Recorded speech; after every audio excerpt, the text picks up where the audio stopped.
Let's talk about the due diligence process that you need to keep in mind when you're gathering your investment focused team, because this can really make or break your real estate investment portfolio. My name is Tarmila Rajasingham. I'm a real estate investor, real estate agent, and a global team leader with eXp Realty Brokerage. Thank you so much for being here. Please subscribe to our channel so that you can see more content like this. So let's talk a little bit about some of the strategies that Josh and I use to gather our investment focused team, the specialized team that is working really closely with us to grow our portfolio and profitable portfolio. And it's really about, before I start thinking about vetting our team members, the first thing I do is look at our investment strategy, our goals, and determine who we need on our team, because that's going to really give you an understanding of the people that you want to have close to you, and really these service providers that are going to help you grow your portfolio over the long term and reach your investment portfolio goals and your real estate investing goals.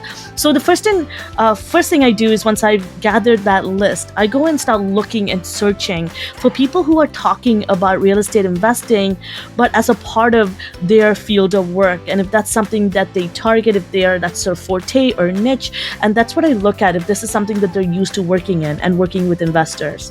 And then I also look for people who have their own real estate portfolio on their personal level. They either oversee their own portfolio, they've purchased investment properties before, because this makes a big difference. And I'll tell you one thing, most of what we've learned and lots of strategies that we directly applied to our own portfolio and the properties that we purchased were because of the amazing team members we have on our team that have looked at each of the transaction through their relevant experience and started to put us in the way, look and understanding our goals, obviously, and put us in a path for success. And we were able to not only, have you ever heard of the quote that you are the average of the 5 people you surround yourself with? It's really similar to that extent. I started thinking like them. We started to question things the way they did. And also we started to learn from their mistakes. So, I'm not sure if you've heard this before, but from going to a lot of networking events and being surrounded by a lot of other investors, one of the key things that I always hear is that when you start getting into real estate investing and really taking this on as a business, your circles start to change. Even the people around you, your family, your friends, and your energy and the way you speak really start to change, and your perspective on life and your business change. And for those investors probably watching this can relate to this. And I also look at these individuals and their years of experience in the field. And I'll tell you one thing, I've worked with some new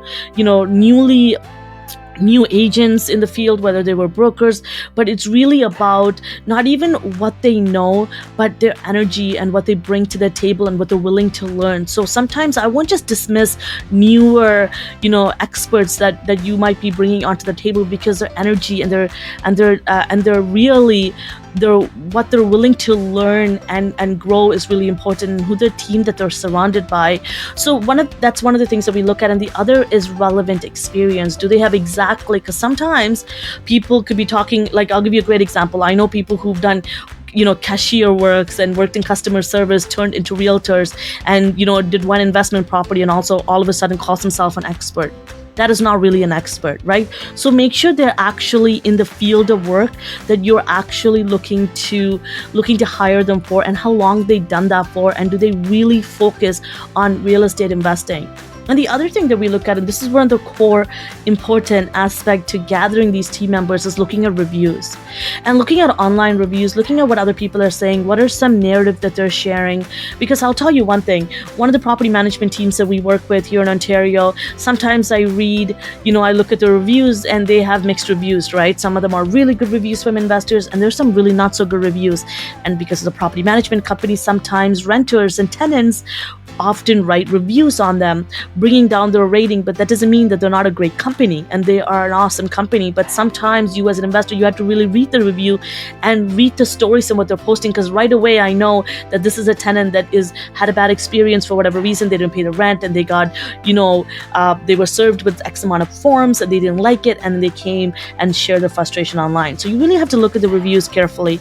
And I'm also a big proponent of looking at word of mouth experience, going to networking events, working really closely with you build a community when you surround yourself with other investors. So that's a really key aspect to how Josh and I do business too, is that it's really about surrounding yourself with like-minded individuals, and they start to recommend other people that they worked with. And this is really important because once you start talking to people and meeting people in person, you share a bit of energy, you get to really see, and you can ask them questions about different situations they've been in. You can give them a situations that you've been in and see how they would have handled it and how they evaluate risk. And one of the things that are really different about Josh and I are anything can go wrong, but it's your reaction that is really important. So we're really solution oriented people, and we want to attract and be around other solution oriented, like-minded individuals. So that's really important to us, and people who are really detail oriented in what they do, because I'm not the expert in it, they are, which is why I'm hiring them. So it is really important they're good at what they do and they're very thorough. And you also want people on your team that are really isn't about adapting to a certain real estate cycle, but their business, in the way the systems that they built can adapt to any environment that they're in, any investment and any issue, and really having someone who's flexible as well. So there are sometimes I love people who are super laser focused, but if they're not flexible to work with different situations, then it can make it harder for you to work with them. So really, this really comes down to people, do you vibe with their energy? Do they have the right experience? And sometimes you'll meet people who might not have the greatest personality, but they're so good at what they do, and maybe that trumps that, right?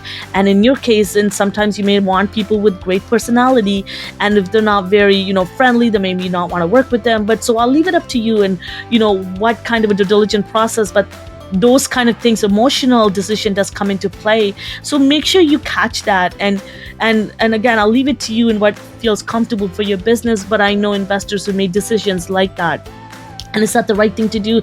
Personally, I wouldn't agree to, because really it's about thinking more logically and less of the emotion, because in this business, trust me, your emotion can really come into play, especially with tenant issues. When you start to really get into and dive into investing, things can get a little rough. So I completely get it.